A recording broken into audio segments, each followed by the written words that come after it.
അപ്പൊ ഇവിടെ ഉണ്ട് അത്യാവശ്യം കരിങ്കന്നുകള്. നല്ല വലുപ്പത്തിൽ നല്ല ബാക്കൊക്കെ കനമുള്ള പൂത്തുകളാണ്, കുഴപ്പമില്ല. ജയം നേരിയ പൂത്തുകളാണ് ഇവിടെ ഉള്ളത്.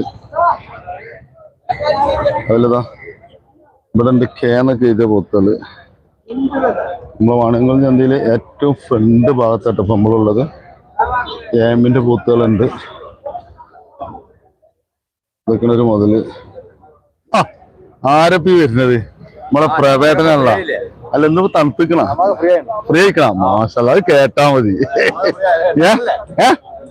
സാറില്ല എന്നിട്ടാ ആയി അത് പറയരുത് നിങ്ങള്. രാവിലെ തന്നെ കച്ചവടം കഴിഞ്ഞിട്ടുണ്ടാവും. ഇതൊക്കെയാണ് ഒരു മുതല്. നല്ല ഷാർപ്പുള്ള ഒരു പോത്തുംകുട്ടി. ഫ്രണ്ടിൽ തന്നെയാണ്, കയറുന്നിടത്ത് തന്നെയാണ്. ഇതൊക്കെയാണ് അതിന്റെ ഓണർ കയറ് പിടിച്ചിരിക്കുന്നുണ്ട്. നമ്മൾ ചട്ടിപ്പറമ്പ് ചന്തയിലൊക്കെ സജീവമായിട്ട് ഉണ്ടാവണതാണ്.